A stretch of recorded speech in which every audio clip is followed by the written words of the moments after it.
Hello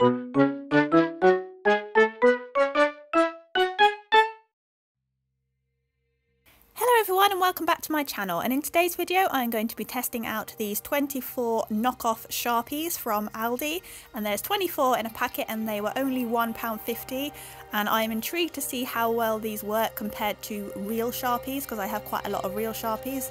As you know, I have done a Sharpie challenge recently and I will leave a link to that at the end of the video so you can check that out. But yeah, these are very similar. They look similar, they're slightly smaller but not really, and they have the word script on them. They are script markers, and yeah, you can see that the lid's slightly smaller and they're a lot harder to open. I had some trouble opening a few of these.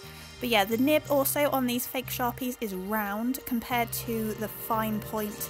I say fine point, the finer point of the Sharpie, it goes to a point, and the nib is a bit harder in the real Sharpie compared to the fake Sharpie.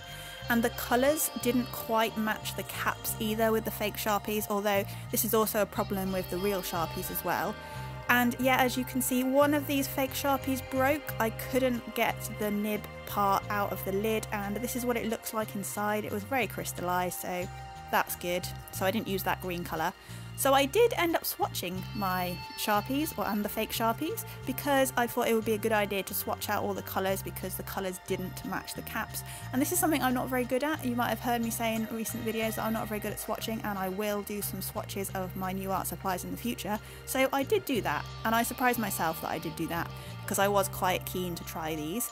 But you can see the fake Sharpies are on the left and the real Sharpies are on the right, and the real Sharpies have a little bit more vibrancy to them. They are a lot more vibrant, although the nibs of the fake Sharpies meant that they could lay down a little bit easier, so the swatches of the fake Sharpies are a little bit less streaky than the real Sharpies.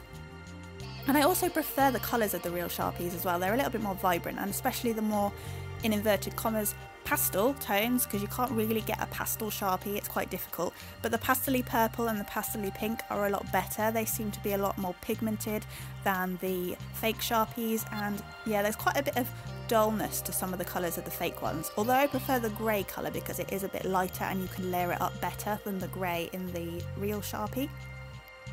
And here I'm just testing the blending and testing how they blend, and I think the real Sharpies overall blend better, but the other ones, the fake ones, don't blend too badly.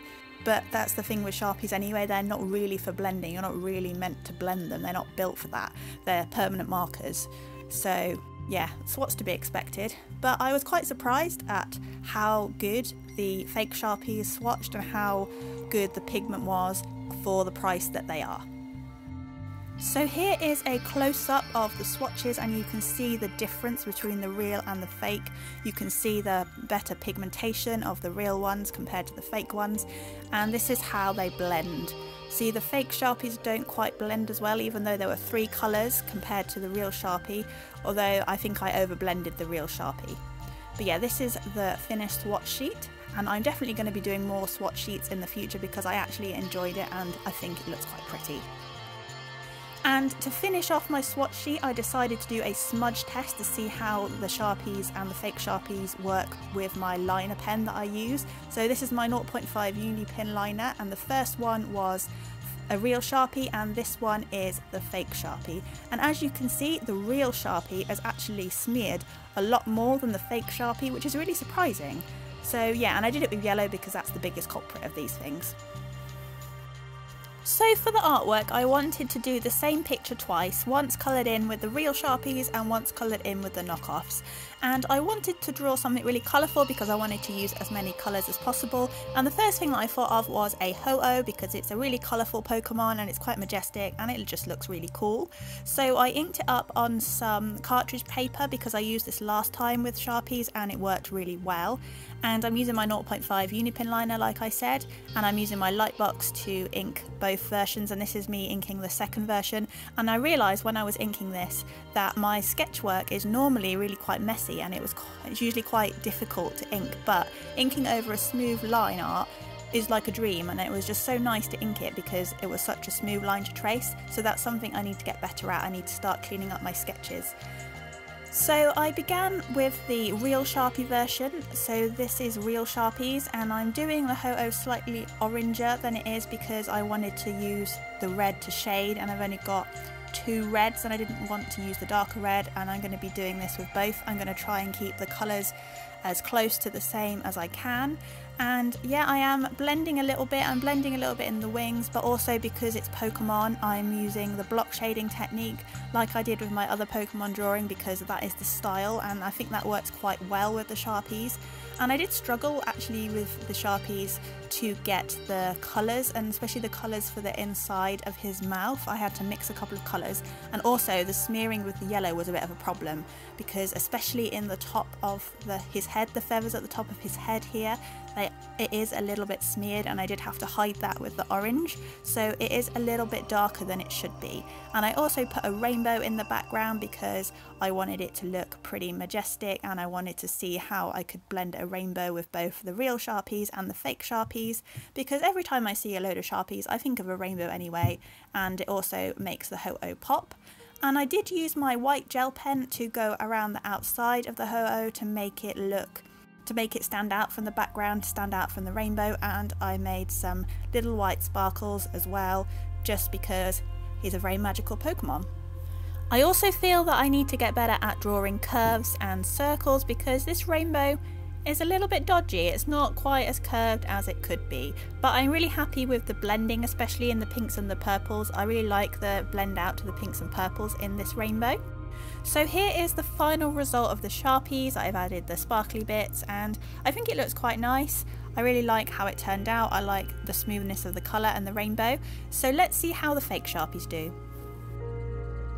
So what I noticed about these knockoff Sharpies is that if you're colouring a larger area, you have to give it a couple of layers to smooth out the colour, which isn't such a problem with the real Sharpies. And this surprised me because when I was swatching them, the fake Sharpies had a less streaky look to them.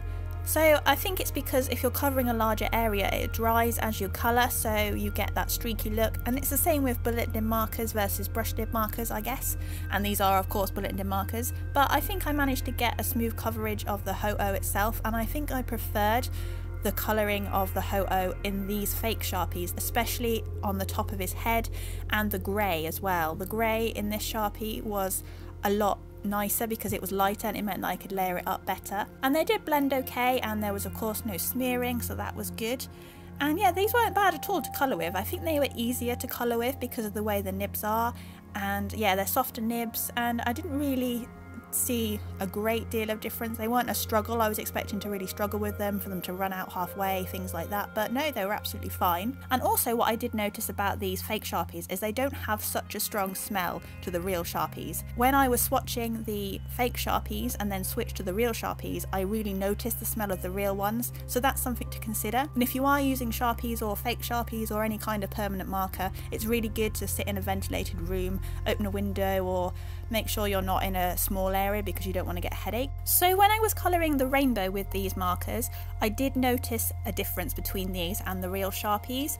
I think the rainbow on this one didn't turn out as well. It was harder to blend the colours together, to blend the transitions. Although the colours were nice and vibrant, it didn't quite look as smooth as the other Sharpies, as the real Sharpies. And I didn't like the pink colour of this Sharpies either, the light pink colour. It was a little bit muddy, a little bit greyish, and it just wasn't as nice. And I also think I drew it a little bit too big. It's much of a bigger rainbow than the other one, but that's fine. It doesn't have to look exactly the same. So as I finish this rainbow, I just want to say quickly that if you're new, welcome. My name is Katie. I make lots of art videos. I do speed paint challenges, all that kind of thing, and I have my own little mouse character called Charlie. So if you like this video, do feel free to subscribe and hit the notification bell so you don't miss out on any future videos. And if you like this video, emotionally, please do leave it a like down below, as that really helps me out. And also comment down below which one you prefer, if you prefer the fake Sharpie Ho-Oh or the real Sharpie Ho-Oh, and if there are any other fake art products that you think I would enjoy. Do leave a comment down below. I'd love to hear your suggestions. But overall, I was really impressed with these fake Sharpies because they were only £1.50 for 24, and if you want to buy 24 proper Sharpies, you're going to pay about £10. They're about £9.99 on Amazon for 24. So this is a really good deal, and I would recommend them if you want to get into permanent markers but but don't want to spend a lot of money on Sharpies. And here they are both side by side. Here is the knockoff one and here is the real one, and to be honest there's not a great deal of difference, and I do like how they turned out and I had a lot of fun trying these out. But that's all for today's video. Thank you so much for watching and I'll see you next Thursday. Bye for now.